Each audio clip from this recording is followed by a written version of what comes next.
Hey, how you doing? This is Adam Post, publisher of more than 1,000 comic books and marketing expert covering Disney. Bob Iger leaked video proves Disney abuses power for politics. Let's get into the story. Before we do, please be sure you are subscribed to the channel. Click the bell for notifications. Give me a thumbs up. I really appreciate you guys.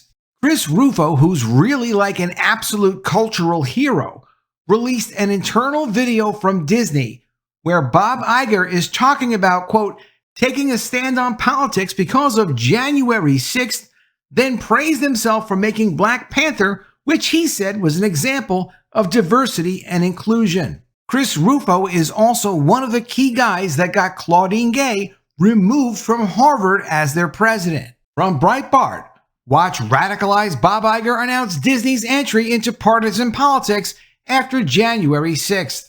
But what's interesting about Disney is it's not just Bob Iger over there. There's this commitment at Disney to something called the Human Rights Campaign. So if you want to know what's been going on with Disney, why are they so political? Why are they pushing progressive agendas? Why are they so focused on diversity, equity, and inclusion?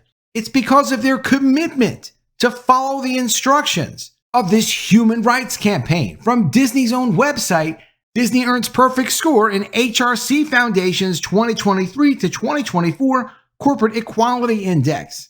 And here's the key thing to understand. Disney's efforts in satisfying all of the CEI's Corporate Equality Index's criteria earned the designation as an Equity 100 Award winner. Disney first achieved a perfect score in 2007 and has received a 100% rating ever since. What is all of this? What's the Corporate Equality Index? And how do you get to be a 100% rating award winner like Disney? Well, look at these people. You go to the website for the Human Rights Campaign. You just click on what they're doing. They say, fighting for our people. Together we defeated President Trump, shifted the landscape for LGBT employees in the US and around the globe, and made it safer for LGBT people to be out, proud, and visible in schools, workplaces, and communities. But the fight is far from over. From mobilizing 62 million equality voters, so highly political, they're trying to mobilize voters to vote their way, to turning the tide on anti-LGBT hate. We're focused on fighting for the liberation of all our people without exception and without leaving anybody behind. If you click on Learn More, this is what you get. You get a different version of the American flag. I mean, this is about as revolutionary as you can possibly get. The reality flag. Basic freedoms are missing in 28 states for LGBT Americans. Help pass the Equality Act. What's the Equality Act? So Disney is heavily supporting this. It's not just Disney. Multiple corporations, especially any corporations that have a 100% rating on their Corporate Equality Index ratings. Why do we need the Equality Act? Glad you asked. 7 years after marriage equality became a reality nationwide, over half of U.S. states could still deny LGBT Americans basic freedoms like the right to rent a home or the ability to receive public goods and services simply because of who they are or who they love.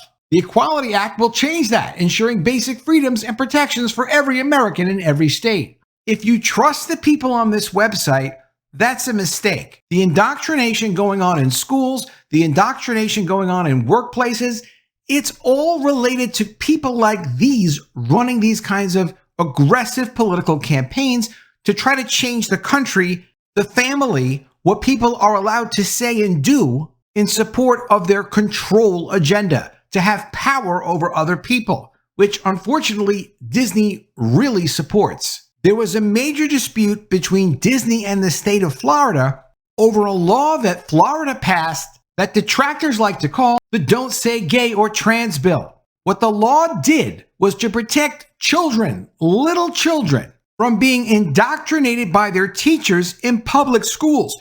This is something that parents wanted. This is something that legislators wanted in Florida. This is just for the state of Florida.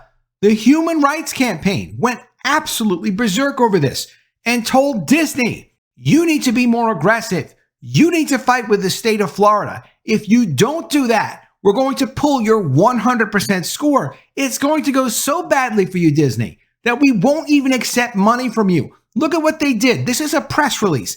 This isn't something where it's a leak. This is a public press release the Human Rights Campaign did to attack Disney. This is when Bob Chapek was CEO, before Bob Iger came back and essentially in a coup wound up in control of Disney again. From the Human Rights Campaign refuses money from Disney until meaningful action is taken to combat Florida's, quote, "Don't Say Gay or Trans" bill. When they say don't say gay or trans, they're talking about teachers not discussing these subjects with very young children in public schools. Today, the Human Rights Campaign, the nation's largest lesbian, gay, bisexual, transgender, and queer civil rights organization, responded to a statement by Bob Chapek, CEO of Walt Disney Company, at Disney's quarterly shareholder meeting. His statement was the company's first public statement of opposition to Florida's House Bill 1557, or the, quote, "Don't Say Gay or Trans" bill. This legislation would prevent teachers from talking about LGBT issues or people, preventing all students from experiencing inclusive classrooms. And this bill did pass as a law, and Disney did go and attack the state of Florida, criticized the law when it did pass, and said they would do everything it would take to get the law repealed. As a result, Disney lost its special privileges with the state of Florida, losing control of its private government, the Reedy Creek District, where it operated its theme parks. After remaining silent as the bill made its way through the Florida state legislature over the past few weeks, Bob Chapek, CEO of Disney at the time, spoke out against pending anti-LGBT legislation and spoke up for LGBT people in Florida and across the country. In his statement, Chapek shared that Disney recently joined more than 150 other companies on a national business statement opposing anti-LGBT state legislation organized by HRC and Freedom for All Americans. He also pledged a significant financial donation to LGBT organizations. In response to Mr. Chapek's statement, Joni Madison, interim president of the Human Rights Campaign, released the following statement. So this Human Rights Campaign organization is not just tied in with Disney. They're tied in with hundreds of other very large public companies. So they use their influence, they threaten these public companies, and for some reason, these public companies go along with it. The management of these companies actually do sign on to this political agenda for the most part. The other part is some large shareholders also threaten the companies and say, you need to follow whatever this Human Rights Campaign group tells the companies to actually do. Quote, the Human Rights Campaign will not accept this money from Disney until we see them build on their public commitment and work with LGBT advocates to ensure that dangerous proposals like Florida's Don't Say Gay or Trans bill don't become dangerous laws, and if they do, to work to get them off the books. And this is what was strange about Disney's comments after the law was passed. To publicly state they're going to fight the state of Florida to get laws repealed after the law was passed, that's outrageous. I've never seen that done before. Now we see this Human Rights Campaign actually controls Disney. It's not Bob Iger. It's not the board of directors. It's these people from the Human Rights Campaign dictating to management and apparently the board of directors, this is what you need to do. Because this is exactly what Bob Chapek did as soon as the law was passed. He said he would fight to get the law repealed protecting children in the state of Florida. The law that parents wanted. The law that the legislature and the governor wanted. All the elected officials. No, the view of those parents who actually voted in the government of Florida is not as important as the Human Rights Campaign, whoever actually winds up controlling the Human Rights Campaign. Businesses have had and continue to have a major impact in the fight for LGBT rights. From marriage equality to the defense of House Bill 2 in North Carolina and beyond.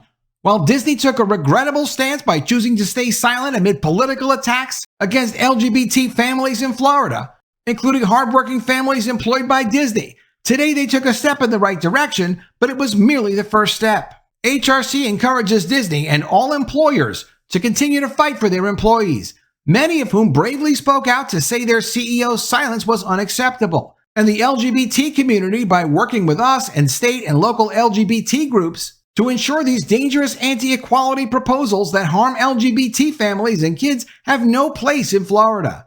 Every student deserves to be seen, and every student deserves an education that prepares them for health and success, regardless of who they are. This should be the beginning of Disney's advocacy efforts rather than the end. So this sick agenda is controlled by people outside of the company. It's all activist groups. And yeah, there's a leak from Bob Iger saying, okay, let's get political, enlisting all of their employees at Disney to go ahead and be as aggressive as possible to push their political agenda. And in this video, Bob Iger promises them there will be no retribution against you at Disney for being aggressive, fighting for LGBT rights, fighting for whatever the HRC group wants you to fight for. Disney won't stop you. It doesn't matter how aggressive you want to be. Go for it. You've got the backing of Bob Iger. From Breitbart, a few days after the mostly peaceful protest against voter fraud at the U.S. Capitol on January 6, 2021, Disney CEO Bob Iger held an all-hands meeting announcing it was time for Disney to start taking a stand on political issues. And when he says Disney is going to do this, he means the employees are going to be doing this in their private and public capacities. It's not just public statements from Disney. He enlists them all as a private army controlled by Disney. This is not power that Disney should be using with its employees. This is an abuse of power. This is the kind of thing that's introduced for a shareholder vote at shareholder meetings. This is not the kind of thing that management or the board of directors should be doing with shareholder resources, which includes everything that the company owns, to push a political agenda. At the time of this meeting, Bob Chapek was the Disney CEO. Iger was serving in the ad hoc post of executive chairman. 11 months later, primarily due to Disney's entry into partisan politics and the divisive culture wars, Chapek would be gone and Iger would be returned as CEO. In this video, which Chris Rufo first reported, Iger is not at all subtle about how he felt that January 6th was such a momentous event that it was time for Disney to leap into the partisan fray with both feet. He also claims none of this is political. Iger's elite bubble is so insulated that he can't acknowledge there are two sides to every issue. Quote, "We've tended to shy away from politics, and in doing so, I think we've shied away from talking about issues that aren't political at all, because we all believe in doing so, maybe it looks like we're taking a stand. Well, in that reality, we should be taking a stand. I think that we have to be less cautious, as Bob Chapek was just alluding to about such things, and not be concerned. Just commenting about what happened in Washington last week, talking about January 6th, that's not political. We know that what we saw was fundamentally wrong and that it was rooted in hatred and intolerance.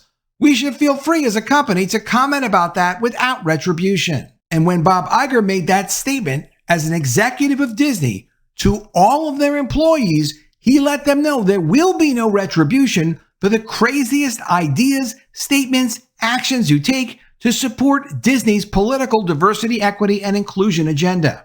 Iger then moved on to inclusion and diversity, apparently referring to months and months of Black Lives Matter riots. Iger said, "Another thing I want to say that I've learned is that these last 9 to 12 months, I'm very proud of the work we've done in terms of diversity and inclusion on screen. When we did Coco, of course, Black Panther is one of the great examples of that. I allowed those things to make me feel a bit complacent in a sense. It's not that I want it to be that way, but it caused me to not focus as much as I should have on the culture of the company and the environment and in the voices that were telling those stories as opposed to just how they were being portrayed on the screen." And then you'll notice that Iger never mentions telling a great story with appealing and relatable characters. This is a guy looking to turn a 100-year-old battleship around so he can fight the culture wars. And as you heard, he doesn't believe these issues have two sides, only his side, the left-wing side. Overall, Iger, an extremist partisan, uses George Floyd and January 6th as an excuse to turn Disney into what Iger always wanted Disney to be, a propaganda outlet for his perverted social and left-wing political causes. And of course, as we've seen, one of the causes most dear to Iger's heart is grooming and queering little kids. In just a few short years, thanks only to Bob Iger, who publicly attacked Chapek for not being political enough and opposing a Florida bill to prevent the sexualization of elementary school kids, Disney went from one of the most universally beloved and trusted brands to a company that has produced $1 billion blockbuster after another into a failing propaganda outlet no decent parent would allow their children near. In January 2021, when Iger announced this change, Disney stock was trading right around $180 per share. Today, with Disney stock as low as $80 recently, the stock price is $112. That was 3 years ago. The stock price should be higher than it was 3 years ago, not well beneath it, because they're not focused on making things that make money. They're focused on pushing the human rights campaign agenda. The company that used to be a hit factory is now a flop factory. The trusted brand is now seen accurately as a threat to children's innocence. Parents are no longer comfortable considering Disney a family-friendly brand. They don't even consider themselves a family-friendly brand. They're a representation brand, completely owned, controlled, and operated by the Human Rights Campaign. The Human Rights Campaign actually has employees that talk to employees of companies, telling them what they need to do to be more diverse, to push the diversity, equity, and inclusion agenda. Bob Iger is protecting Disney from accountability from shareholders who would love to see a change. Nelson Peltz is spending millions of dollars trying to get onto the board of directors of Disney because no one on the board of directors of Disney actually owns or represents a lot of shares of the company. The board of directors is supposed to be looking out for the shareholders. They don't. They just do whatever Bob Iger tells them to do. Let me know what you think of all this in the comments below. Always love to see your ideas. Please be sure you are subscribed to the channel. Click the bell for notifications. Give me a thumbs up, and I'll see you again soon with another video. And if I don't see you, I will miss you.